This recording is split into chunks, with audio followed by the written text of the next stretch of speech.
আজ আমরা শিখব বাংলা ব্যাকরণের পুরুষ অর্থাৎ পুরুষ সম্পর্কে শিখব। পুরুষ কাকে বলে?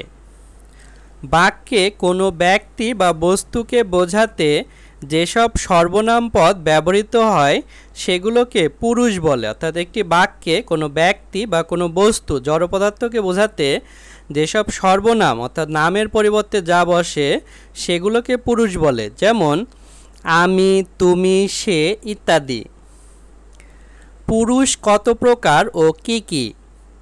উত্তর, পুরুষ তিন প্রকার, যথা উত্তম পুরুষ, মধ্যম পুরুষ, নাম পুরুষ। উত্তম পুরুষ কাকে বলে? বাক্যে বক্তা নিজের সম্পর্কে বলতে যেসব সর্বনাম পদ ব্যবহার করে সেগুলোকে উত্তম পুরুষ বলে। অর্থাৎ একজন বক্তা সে যে কথা বলছে এবং সে নিজের সম্পর্কে বলছে এবং তার পরিবর্তে যেই সর্বনাম বসেছে সেটাকেই উত্তম পুরুষ বলে। যেমন আমি বাজারে যাব, এখানে বাজারে যাওয়ার কাজটা কিন্তু আমিই করছি এবং আমি এখানে উপস্থিত আছি। আমাকে বাড়ি যেতে হবে, এই বাড়ি যাওয়ার কাজটা আমিই করছি এবং আমি এখানে উপস্থিত আছি। আমাদের দেশের নাম বাংলাদেশ, এখন এই দেশের নাম বলতে আমাদের বোঝাচ্ছে, অর্থাৎ সবার ভিতর আমিও কিন্তু আছি, অর্থাৎ আমির ভিতর আমি আছি, আমাকের ভিতরও আমি আছি এবং আমাদের ভিতরও কিন্তু আমি নিজেও আছি, তাই এটি হচ্ছে উত্তম পুরুষ। মধ্যম পুরুষ কাকে বলে?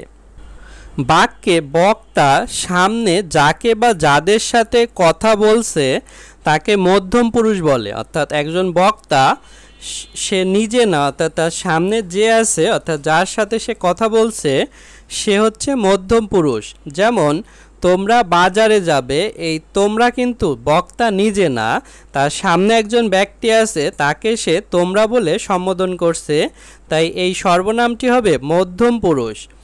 তুমি ভাত খাবে, এই তুমিটাও কিন্তু বক্তা না, তার সামনে একজন আছে তাকে সে ভাত খেতে বলছে।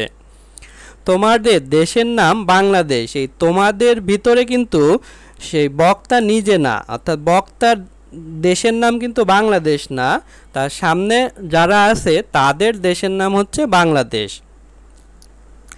নাম পুরুষ কাকে বলে? বাক্যে বক্তা যার সাথে কথা বলছে তাকে না বুঝিয়ে অন্য কাউকে বোঝাতে যেসব সর্বনাম পদ ব্যবহার করে তাকে নাম পুরুষ বলে। অর্থাৎ একজন বক্তা সে নিজে কথা বলছে এবং সে যার সম্পর্কে কথা বলছে সে কিন্তু তার সামনে নেই, তো সেই হচ্ছে নাম পুরুষ। অর্থাৎ বক্তা নিজেও না এবং সে যাকে নিয়ে কথা বলছে সে তার সামনেও নেই, এমন ব্যক্তি হচ্ছে নাম পুরুষ।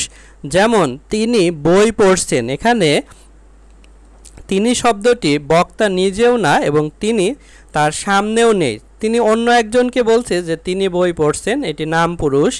সে স্কুলে যায়, এখানে সে বক্তা নিজেও না এবং সে তার সামনেও নেই। বাবা হাটে যায়, এটিও বাবা নাম পুরুষ। আজ আমাদের ভিডিও এ পর্যন্তই।